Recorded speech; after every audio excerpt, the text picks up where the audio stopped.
Hello friends, ಎಲ್ಲರಿಗೂ ನನ್ನ ಚಾನಲ್ಗೆ ಸ್ವಾಗತ. ಇವತ್ತಿನ ವಿಡಿಯೋದಲ್ಲಿ ನಾನು ಏನು ತೋರಿಸ್ತಾ ಇದ್ದೀನಿ ಅಂದರೆ, ಮೊದಲು ನನ್ನ ಚಾನಲ್ನ ಯಾರ್ಯಾರು ಸಬ್ಸ್ಕ್ರೈಬ್ ಮಾಡ್ಕೊಂಡಿಲ್ಲ ದಯವಿಟ್ಟು ಸಬ್ಸ್ಕ್ರೈಬ್ ಮಾಡಿಕೊಂಡು ಚಾನಲ್ ನೋಡಿರಿ. ಹಾಗೆ ಮಧ್ಯದಲ್ಲೆಲ್ಲೂ ಸ್ಕಿಪ್ ಮಾಡದೆ ಪೂರ್ತಿಯಾಗಿ ವಿಡಿಯೋನ ನೋಡಿರಿ. ಕೆಲವೊಂದು ಟೊಮೆಟೊಗಳು ತಂದಿದ್ದೀನಿ ನಾನಿಲ್ಲಿ ನೋಡಿರಿ. ಫ್ರೆಶ್ ಆಗಿರೋ ಟೊಮೆಟೊಗಳನ್ನು ನಾನು ನೀರಲ್ಲಿ ಹಾಕಿ ತೊಳ್ಕೊಳ್ತಾ ಇದ್ದೀನಿ. ಟೊಮೆಟೊನ ತೊಳ್ಕೊಂಡು ಅದನ್ನು ಒಣ ಬಟ್ಟೆಯಿಂದ ಒರೆಸ್ಕೋಬೇಕು. ಒರೆಸ್ಕೊಂಡ್ಮೇಲೆ ಇದ್ರದ್ದು ಟೊಮೆಟೊ ಚಟ್ನಿ ಮಾಡೋದು ಹೇಗೆ ಅಂತ ತೋರಿಸ್ತೀನಿ. ನಾನು ಇವತ್ತು ಟೊಮೆಟೊ ಚಟ್ನಿ ಮಾಡ್ತಾ ಇದ್ದೀನಿ. ಈ ಟೊಮೆಟೊ ಚಟ್ನಿನ ನಾವು ಯಾವಾಗ ಬೇಕಾದ್ರವಾಗೂ ಹಾಕ್ಕೊಂಡು ಊಟ ಮಾಡ್ಬೋದು, ಅನ್ನದ ಜೊತೆಗೆ, ಚಪಾತಿ ಜೊತೆಗೆ.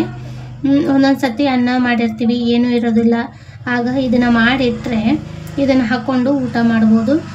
ಫ್ರಿಜ್ಜಲ್ಲಿ ಇಟ್ಟರೆ ಇದೇನು ಆಗಲ್ಲ, 1 ಮಂತ್ವರೆಗೂ ಬರುತ್ತೆ. ಅದು ಫ್ರಿಜ್ಜಲ್ಲಿ ಇಟ್ಟರೆ ಏನೂ ಹಾಳಾಗೋದಿಲ್ಲ. ಇವನ್ನೆಲ್ಲ ನೀಟಾಗಿ ಒರೆಸ್ಕೊಂಡು, ನೀರು ಇರಬಾರ್ದು, ನೀರಿನ ಅಂಶ ಇದ್ದರೆ ಕೆಟ್ಟು ಹೋಗುತ್ತೆ. ನೀರಿನ ಅಂಶ ಇಲ್ಲದೆ ಇರೋ ಹಾಗೆ ಒರೆಸ್ಕೊಂಡು ನೀಟಾಗಿ ಇದನ್ನು ತೋರಿಸ್ತೀನಿ ಬನ್ನಿ. ಮೊದಲು ಇದನ್ನೆಲ್ಲ ತೊಳ್ಕೊಂಡು ಒರೆಸ್ಕೊಂಡು ಬಂದುಬಿಡೋಣ, ಆಮೇಲೆ ಹೇಗೆ ಅನ್ನೋದನ್ನು ತೋರಿಸ್ತೀನಿ. ನೋಡಿ ಫ್ರೆಂಡ್ಸ್, ಅಷ್ಟು ಟೊಮೆಟೊನ ನಾನು ಈ ರೀತಿಯಾಗಿ ಸಣ್ಣದಾಗಿ ಕಟ್ ಮಾಡ್ಕೊಂಡ್ಬಂದಿದ್ದೀನಿ.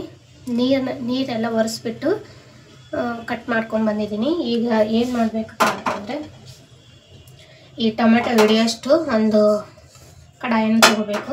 ಸ್ವಲ್ಪ ದಪ್ಪವಾದದನ್ನು ತೊಗೊಳ್ರಿ. ಈಗ ಇದಕ್ಕೆ ಸ್ವಲ್ಪ ಎಣ್ಣೆ ಹಾಕಬೇಕು. ಆಮೇಲೆ ಬೇಕಾದರೂ ಎಣ್ಣೆ ಹಾಕ್ಕೋಬೋದು, ಆದ್ರೆ ಮೊದಲಿಗೆ ಸ್ವಲ್ಪ ಹಾಕೋಬೇಕು.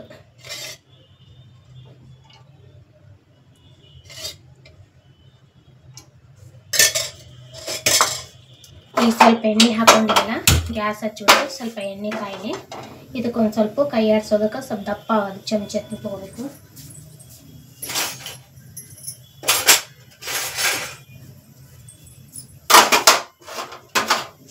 ಈ ರೀತಿಯಾಗಿ ಟೊಮೆಟೊ ಚಟ್ನಿ ಮಾಡಿಟ್ಕೊಂಡು ಬಂದ್ರೆ ಯಾವಾಗಲಾದರೂ ಒಂದೊಂದು ಸರ್ತಿ ಅನ್ನ ಮಾಡಿರ್ತೀವಿ, ಅದ್ರ ಜೊತೆಗೆ ಏನು ಮಾಡೋದಪ್ಪ ಅನ್ನೋಂಗೆ ಮಾಡೋಕ್ಕೆ ಟೈಮು ಇರೋಲ್ಲ. ಒಂದೊಂದು ಸರ್ತಿ ಮಕ್ಕಳಿಗೆ ಮುಂಜಾನೆ ಟಿಫನ್ ಕ್ಯಾರಿಯರ್ ಕಳಿಸ್ಬೇಕಾದ್ರೆ ಅನ್ನ ಮಾಡಿಬಿಟ್ಟಿರ್ತೀವಿ. ಚಿತ್ರಾನ್ನ, ಪುಳಿಯೋಗರೆ ಇವೆಲ್ಲ ಮಾಡಿ ಬೇಸತ್ತು ಇರ್ತೈತಿ. ಇದು ಪಲ್ಯ ಮಾಡಿದ್ವಿ ಇಟ್ಕೊಂಡಿವಿ ಅಂದ್ರೆ ಅನ್ನಕ್ಕೆ ಇದನ್ನು ಹಾಕಿಬಿಟ್ಟು ಕಲಿಸ್ಬಿಟ್ಟು ಕೊಟ್ಟು ಕಳಿಸಿದ್ರೆ ಊಟ ಚೆನ್ನಾಗಾಗುತ್ತೆ, ತುಂಬಾ ಚೆನ್ನಾಗಿ ಅನಿಸುತ್ತೆ. ಈಗ ಎಣ್ಣೆ ಕಾದಿದೆ ನೋಡ್ರಿ, ಇಷ್ಟು ಬಿಸಿಯಾಗಿದೆ. ಈಗ ಇದಿಷ್ಟನ್ನು ಹಾಕಿಬಿಡ್ಬೇಕು ಎಣ್ಣೆ ಒಳಗೆ.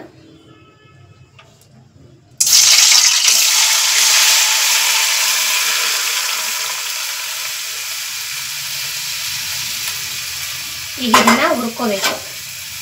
ಎಲ್ಲ ನೀರಿನ ಅಂಶ ಇದು ಆಗೋವರೆಗೂ ನಾವು ಕೈ ಆಡಿಸ್ಕೊಂತ ಇರಬೇಕು. ಮೇಲೆ ಕೆಳಗೆ ಕೈ ಆಡಿಸ್ಕೊಂತ ಚೆನ್ನಾಗಿ ಹುರ್ಕೋಬೇಕು. ಫ್ರೆಂಡ್ಸ್, ನಂದು ಧ್ವನಿ ಕೂಡ ಸ್ವಲ್ಪ ಚೇಂಜ್ ಆಗೈತಿ, ಯಾಕಂದ್ರೆ ನೆಗಡಿ ಕೆಮ್ಮು ಬಂದು ಒಂದು 2-3 ದಿನ ಆರಾಮಿದ್ದಿಲ್ಲ ನನಗೆ. ಹಾಗಾಗಿ ಇವಾಗ ಸ್ವಲ್ಪ ಆರಾಮಾಗೈತಿ. ಈಗ ಪೂರ್ತಿ ಆದ್ರೆ ಧ್ವನಿ ಇನ್ನೂ ನಂದು ಬಂದಿಲ್ಲ. ಶೀತ ಆಗ್ಬಿಟ್ರೆ ಧ್ವನಿನೇ ಚೇಂಜ್ ಆಗಿಬಿಡ್ತೈತಿ. ಇನ್ನೂ ನನ್ನ ಧ್ವನಿ ಬರಬೇಕು, ಇನ್ನೂ ಬಂದು ಇನ್ನೊಂದು 2 ದಿನ ಪೂರ್ತಿ ಕಡಿಮೆ ಆಗುತ್ತೆ. ಇಲ್ಲಿ ನೋಡ್ರಿ, ಈಗ ಸಣ್ಣ ಇಟ್ಟಿದ್ದೆಲ್ಲ ಜೋರಿಟ್ಟಿನಿ, ಹುರಿ ಜೋರಿಟ್ಟು ಈಗ ಇದನ್ನು ಭಾಳ ಹೊತ್ತು ಬೇಕು. ಭಾಳ ಹೊತ್ತು ಅಂದರೆ ಒಂದು ಅರ್ಧ ಗಂಟೆ 1 ಗಂಟೆ ಆಗೋವರೆಗೂ ಇದು ಹಿಂಗೆ ಕುದಿಬೇಕು. ಇದು ಹಿಂಗೆ ಕುದ್ದ ಮೇಲೇ ಇದು ನೀರೇನು ಹಾಕೋಂಗಿಲ್ಲ. ಹಿಂಗೆ 1 ಗಂಟೆವರೆಗೂ ಇದು ಹಿಂಗೆ ಕುದಿಬೇಕು. ಆಗಾಗ ಕೈ ಆಡಿಸ್ಕೊಳ್ತಾ ಇರಬೇಕು. ಒಂದು ಸ್ವಲ್ಪ ಜೋರು ಇಡಿ, ಒಂದು 15 ನಿಮಿಷ ಜೋರು ಇಟ್ಬಿಟ್ಟು ಆಮೇಲೆ ಊರಿನ ಸಣ್ಣ ಇಟ್ಟು 1 ಗಂಟೆ ಆಗೋವರೆಗೂ ಇದನ್ನು ಹಿಂಗೆ ಕುದಿಸ್ಕೋಬೇಕು. ಯಾಕಂದರೆ ಇದು ಕುದಿಬೇಕು, ಯಾಕಂದರೆ ಈ ಟೊಮೆಟೊ ಸಿಪ್ಪಿ ಎಲ್ಲ ಪೂರ್ತಿಯಾಗಿ ಬೇಯಬೇಕು. ಇದು 1 ಗಂಟೆವರೆಗೂ ಹಿಂಗೆ ಕುದಿಬೇಕು. ಆಗಾಗ ಕೈ ಆಡಿಸ್ಕೊತಾ ಇರಿ. ಒಂದು ಸ್ವಲ್ಪ ಇರಲಿ, ಕುದಿಲಿದು. ನೋಡಿ ಫ್ರೆಂಡ್ಸ್, ಈಗ 1 ಗಂಟೆ ಆಗೈತಿ. 1 ಗಂಟೆಯಲ್ಲಿ ಇದು ಎಲ್ಲ ಬೇಯಿಸಿ ಎಲ್ಲ ಕುತ್ಕೊಂಡೈತಿ. ಈ ರೀತಿಯಾಗಿ ಎಷ್ಟು ಟೊಮೆಟೊ ಇತ್ತು, ಇಲ್ಲಿವರೆಗೂ ಟೊಮೆಟೊ ಇತ್ತು, ಅದೆಲ್ಲ ಕುದು ಟೊಮೆಟೊ ಒಳಕ್ಕೆ ಹೋಗ್ಯದ. ಅರ್ಧಕ್ಕೆ ಬಂದು ನಿಂತದ ನೋಡ್ರಿ. ಇದು ಟೊಮೆಟೊ ಎಷ್ಟಿತ್ತು ಅದರ ಅರ್ಧ ಹಾಕ್ಯದೈತಿದು.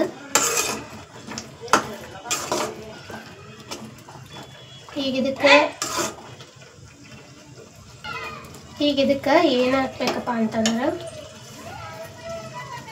2 ಗಡ್ಡೆ ಬೆಳ್ಳುಳ್ಳಿನ ಸುಲಿದಿಟ್ಕೊಂಡಿನಿ. ಈಗ ಇದನ್ನು ಹಾಕ್ಬಿಡ್ತೀನಿ. ಇವಾಗ ನಮ್ಗೆ ಖಾರ ಎಷ್ಟು ಬೇಕೋ ಅಷ್ಟು ಹಾಕೋಬೇಕು.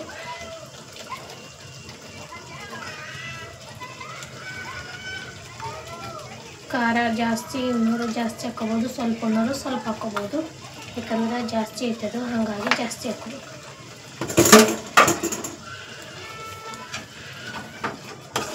ಉರಿ ಸಣ್ಣ ಇಡ್ರಿ, ಜೋರು ಇಡಬೇಡಿ, ಕೆಳಗಡೆ ಒತ್ತುತ್ತದು. ಹಾಗಾಗಿ ಉರಿ ಸಣ್ಣ ಇಟ್ಕೊಳ್ರಿ. ಈಗ ನಾವು ಉಪ್ಪು ಹಾಕಿಲ್ಲ, ಉಪ್ಪು ಹಾಕೊಳ್ಳೋಣ.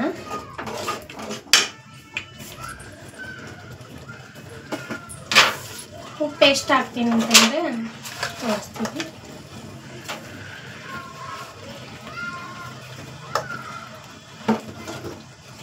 ನಾನು ಸದ್ಯಕ್ಕೆ 2 ಚಮಚ ಉಪ್ಪನ್ನ ಹಾಕ್ಕೊಳ್ತಾ ಇದ್ದೀನಿ. ಬೇಡ, ಜಾಸ್ತಿ ಆಗುತ್ತೆ.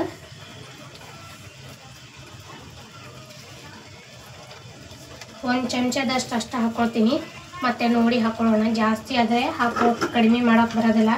ಕಡಿಮೆ ಇದ್ದರೆ ಮತ್ತೆ ಬೇಕಿದ್ರೆ ಹಾಕ್ಕೊಂಡು ಸರಿ ಮಾಡ್ಕೋಬೋದು.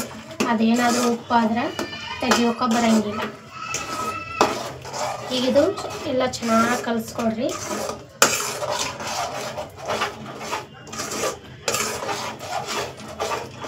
ಈಗ ಇದಕ್ಕೆ ಇನ್ನೊಂದು ಹಾಕಬೇಕು, ಜೀರಿಗೆ ಹಾಕಬೇಕು.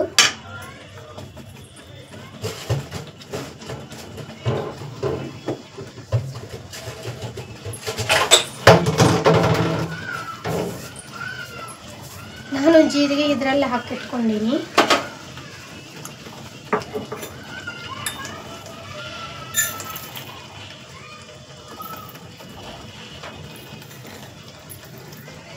ಈ ಜೀರಿಗೆನ ಸ್ವಲ್ಪ ಔಡ ಜಜ್ಜಿಕೊಂಡು ಹಾಕ್ಕೋಬೇಕು.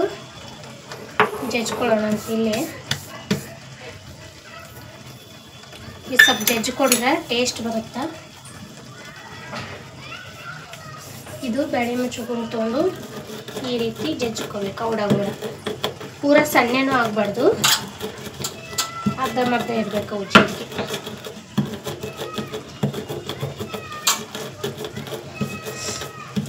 ಜೀರಾ ಪೌಡ್ರ್ ಇದ್ದರೆ ಹಾಕ್ಬೋದು, ಆದ್ರೆ ಅದು ಇದು ಹಾಕೋದೇ ರುಚಿ ಬೇರೆ, ಜೀರಾ ಪೌಡ್ರ್ ಹಾಕಿದ ರುಚಿನೇ ಬೇರೆ.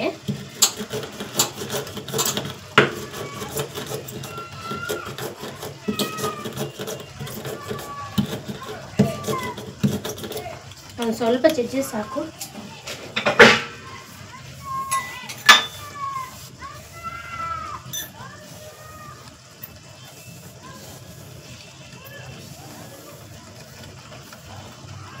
ಒಂದು ಸ್ವಲ್ಪ ಜಜ್ಕೊಂಡೇನಿ, ಇದನ್ನು ಹಾಕ್ಕೊಡ್ತೀನಿ.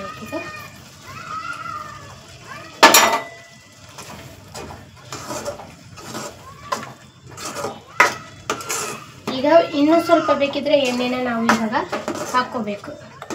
ಮೊದಲು ಸ್ವಲ್ಪ ಹಾಕಿದ್ವಿ, ಒಂದು ಸ್ಪೂನ್ನಷ್ಟು ಎಣ್ಣೆ ಹಾಕಿದ್ವಿ. ಈಗ ಇನ್ನೊಂದು ಸ್ವಲ್ಪ ಬೇಕಿದ್ರೆ ಹಾಕೋಬೋದು ನಾವು. ನೋಡಿ ಈ ರೀತಿ ಕುದಿಯಕತ್ತಲ್ಲ, ಪಟ್ ಅಂತೇಳಿ ಹಿಂಗೆ ಕುದಿಬೇಕದು, ಅಂದ್ರೆ ಚಟ್ನಿ ಹಾಳಾಗಲ್ಲ.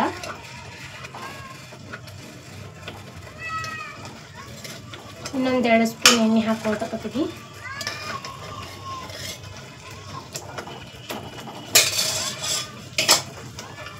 ಈಗ ಕೈ ಬಿಡದೇನೆ ಇದನ್ನ ಕಲಿಸ್ತಾ ಇರಬೇಕು.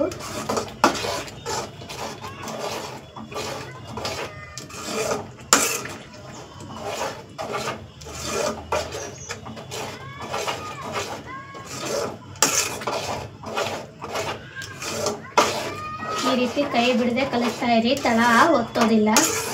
ಈಗ ಖಾರ ಹಾಕಿವಲ್ಲ, ಹಾಗಾಗಿ ಒತ್ತೋ ಚಾನ್ಸ್ ಇರುತ್ತೆ. ಹಾಗಾಗಿ ಕೈ ಬಿಡದೆ ಇದೇ ರೀತಿ ಕಲಿಸ್ಕೊತಾ ಇರಿ. ಈಗಿದು ಇದೆಲ್ಲ ಹಾಕಿದ ಮೇಲೆ ಇನ್ನೂ ಎಷ್ಟೊತ್ತಂದರೆ ಒಂದು 15ರಿಂದ 20 ನಿಮಿಷ ಇಷ್ಟು ಆದರೆ ಸಾಕಾಗುತ್ತೆ. ಎಲ್ಲ ಹಾಕಿದ ಮೇಲೆ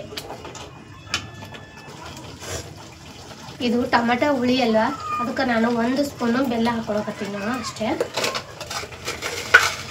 ಒಂದೂವರೆ ಸ್ಪೂನು ಬೆಲ್ಲ ಹಾಕ್ಕೊಂಡಿದ್ದೀನಿ ನಾನು, ಸ್ವಲ್ಪ ಟೇಸ್ಟ್ ಸಿಹಿ ಬರಲಿ ಅಂತೇಳಿ.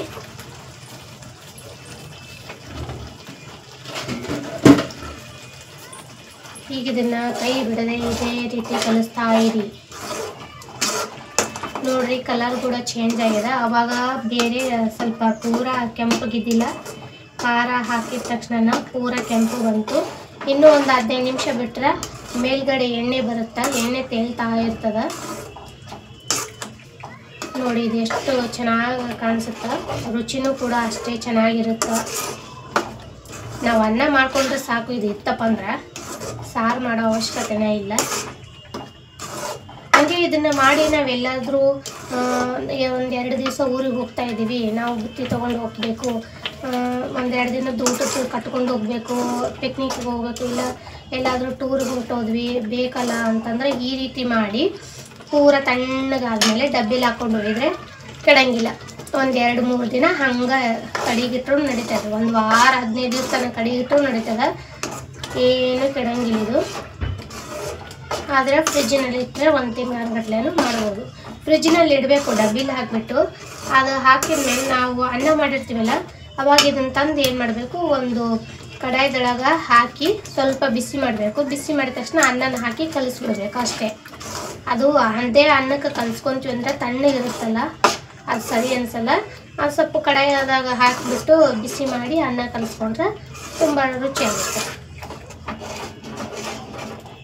ಈಗ ಇದು ಒಂದು 15-20 ನಿಮಿಷ ಹೀಗೆ ಇರಲಿ, ಕುದಿಬೇಕದು, ಕೈ ಬಿಡದೆ. ನೋಡ್ರಿ ಫ್ರೆಂಡ್ಸ್, ಈ ರೀತಿ ಆಗೈತೆ. ಈ ಮೇಲುಗಡೆ ಇಲ್ಲಿ ಸೈಡಲ್ಲಿ ಎಣ್ಣೆ ಎಲ್ಲ ಎಡ್ಜಲ್ಲಿ ಬಂದು ನಿಂತಿದೆ. ಈ ರೀತಿ ಆದರೆ ಆಗೈತಿ ಅಂತ ಅರ್ಥ. ಇದು ಎಲ್ಲ ಆಗೈತಿ. ಈಗ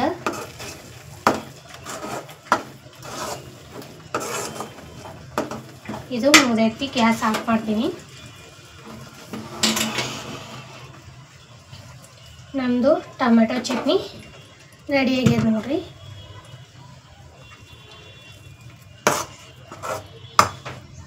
ತೋರಿಸ್ತೀನಿ, 1 ನಿಮಿಷ.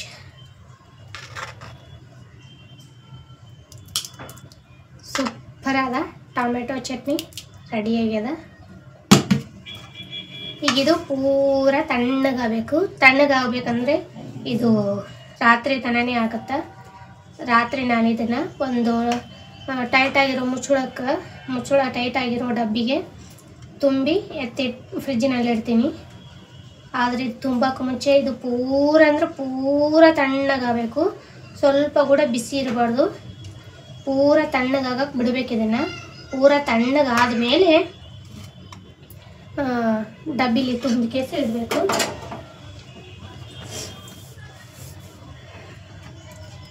ನೋಡಿದ್ರಲ್ಲ ಫ್ರೆಂಡ್ಸ್, ಟೊಮೆಟೊ ಚಟ್ನಿ ಮಾಡೋದು ಹೇಗೆ ಅಂತ. ನಿಮ್ಗೆ ಬಂದಿಲ್ಲ ಅಂದರೆ ಈ ರೀತಿಯಾಗಿ ಟೊಮೆಟೊ ಚಟ್ನಿಯನ್ನು ಮಾಡಿರಿ. ಅನ್ನದಲ್ಲೂ ಚಪಾತಿಗಂತೂ ಸೂಪರ್ ಆಗುತ್ತೆ ನೋಡ್ರಿ. ಚಪಾತಿ ಮಾಡಿದಾಗ ಈ ಟೊಮೆಟೊ ಚಟ್ನಿ ಇತ್ತಂದ್ರೆ ಸೂಪರ್ ಕಾಂಬಿನೇಷನ್. ಚಪಾತಿ ಮಾಡಿಬಿಟ್ಟು ಚಪಾತಿಗೆ ಈ ಚಟ್ನಿನ ಸೌರು ಬಿಟ್ಟು ಸುಳ್ಳಿ ಸುತ್ತ ಕೊಟ್ಬಿಟ್ರೆ ಹುಡುಗರು ತಿಂದುಬಿಡ್ತಾರೆ, ಅಷ್ಟು ಸೂಪರ್ ಆಗಿರುತ್ತೆ. ಮಾಡಿ ನೋಡ್ರಿ. ಈ ವಿಡಿಯೋ ನಿಮ್ಗೆ ಇಷ್ಟ ಆಗೈತಿ ಅಂತ ಅನ್ಕೋತೀನಿ. ಇಷ್ಟ ಆಗಿದ್ರೆ ದಯವಿಟ್ಟು ಲೈಕ್ ಕೊಡೋದನ್ನು ಮಾತ್ರ ಮರಿಬೇಡಿ. ಹಾಗೆ ವಿಡಿಯೋನ ಸ್ಕಿಪ್ ಮಾಡದೆ ಪೂರ್ತಿಯಾಗಿ ನೋಡಿರಿ.